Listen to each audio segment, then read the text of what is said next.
যিসকলে শিক্ষিত হৈ পেলাই কি কৰ্ম কৰিব, এই কৰ্মৰ অনুসন্ধানত তেওঁলোকে ঘূৰি ফুৰিব লাগে। কৰ্মৰ সন্ধান নোপোৱাকৈ বহু ব্যক্তি আছে যিসকলে শিক্ষিত হৈও নিজৰ জীৱনত ব্যৰ্থ হৈ পৰিছে। এনেতেই নামনি অসমৰ এগৰাকী যুৱক, তেখেতে অসমৰ যি শিক্ষিত হৈ পেলাই নিবনুৱাসকলে বহি থাকিব লাগিব নেকি, সেই কথা চিন্তা কৰি পেলাই তেওঁ আজি বিকল্প ধৰণে এটা চিন্তা কৰিছে।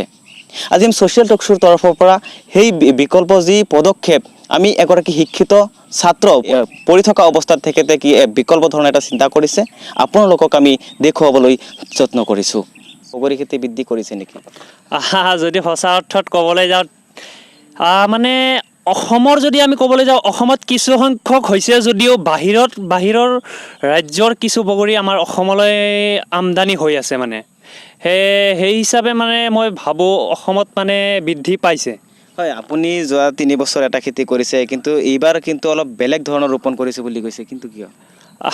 বেলেগ প্ৰজাতিৰ কৰাৰ মূলত কাৰণ হ'ল এইটোৱে যে অসমত যদিও বৃদ্ধি পাইছে বা বাহিৰা ৰাজ্যৰ কিছু বগৰী আমাৰ অসমলৈ আহিছে বা বিক্ৰীও হৈ আছে, তে মই ভাবিলোঁ তাতকৈ উন্নত প্ৰজাতিৰ কৰোঁ। মোৰ লাগিল অলপ খৰচ বেছি হওক, যদি খৰচ বেছি হয় মোৰ লাভৱানো বেছি হ'ব পাৰিম। হয়, তাৰমানে এইবাৰ আপোনাৰ যিটো খেতি কৰিছে এইখিনি এটা বেলেগ জাত প্ৰজাতিৰ। হয়, বেলেগ প্ৰজাতিৰ হয়। আপোনাৰ এইবাৰ যিটো আপুনি খেতি কৰিছে, মোটামুটি আপোনাৰ কিমান টকা খৰচ হৈছে আপুনি খেতি ৰোপণ কৰাৰ সময়ত?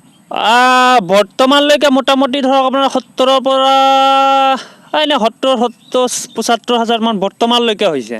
হয়, আপুনি যেতিয়া যোৱা বছৰ কৰিছিলে আপুনি যথেষ্ট লাভান্বিত হৈছে, আৰু এইবাৰ উল্লেখ কৰিছে যে আপুনি যিটো খেতি কৰিছে এই ক্ষেত্ৰত আপুনি যথেষ্ট আৰু বৃদ্ধি বা খেতি কৰাৰ ক্ষেত্ৰত আপুনি যথেষ্ট লাভান্বিত অধিক হ'ব বুলি আপুনি কৈছে। কিন্তু এই ক্ষেত্ৰত আৰু এটা কথা থাকিব যে আপুনি যেনেকৈ খেতি কৰাৰ ক্ষেত্ৰত কথাটো চিন্তা কৰিছে যে খেতি কৰিব লাগে, আৰু খেতি কৰাৰ নিচিনাকৈ বিকল্প ধৰণৰ কিছু যুৱচামে বিকল্প কিছু পন্থা অৱলম্বন কৰিব লাগে, এই ক্ষেত্ৰত আপুনি যুৱচামক কি ক'ব? যি আপোনালোকৰ ছ'চিয়েল টকশ্ব'ৰ যোগেদি এটা আহ্বান জনাম শিক্ষিত যুৱকবিলাকক, যিবিলাক যুৱকে নেকি বৰ্তমান পঢ়ি আছে, সেনেকুৱা যদি মাটি আছে বা কৰ্মসংস্থাপনৰ বাহিৰে অইন ৰাজ্যত যায়, যেনেকুৱা আপোনাৰ চেন্নাই, মাদ্ৰাছ, যিসকলে মানে 8,000, 10,000 টকা ছিকিউৰিটি গাৰ্ড এনেকুৱা কৰ্মসংস্থাপনৰ বাবে যায়, মই ভাবোঁ সেনেকুৱা যদি মাটি আছে তেতিয়া আপোনাৰ বগৰী, মধুৰিআম, নেমু টেঙা এইবিলাক খেতি কৰিলে নিশ্চয় নিজৰ লগত আৰু আন 10টা পৰিয়াল কৰ্মসংস্থাপন দিব পাৰিব। যেনেকৈ মই মোটামুটি 2-4 মাহ বা 5 মাহ মই মোৰ খেতিত মোটামুটিভাৱে 7জন, 8জন বা 10জনকৈ লেবাৰ দৈনিক কাম কৰে।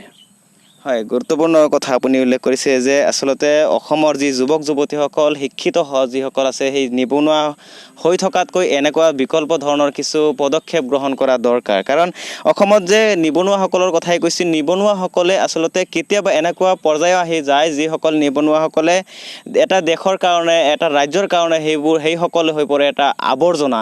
এটা সময়ত আৱৰ্জনা বুলি ক'লে সাংঘাতিক ডাঙৰ কথা এটা কৈ উঠা যেন এটা অনুভৱ হ'ব, কিন্তু কথাটো অপ্ৰিয় হ'লেও কথাটো সত্য। কাৰণ যি নিবনুৱাৰ পৰা সমাজে বিচাৰে, যিসকল শিক্ষিতৰ পৰা সমাজে বিচাৰে যে তেওঁলোকে সমাজৰ কাৰণে কিবা এটা কৰক, কিন্তু এটা সময়ত কি হয় গৈ যে শিক্ষিতসকলে কৰ্মসংস্থাপন নোপোৱাৰ ফলত তেওঁলোকে এটা সময়ত এখন দেশৰ বা এখন ৰাজ্যৰ কাৰণে হৈ পৰে আৱৰ্জনা। তেওঁলোকে নিজৰ কৰ্মসংস্থাপন নাপায়।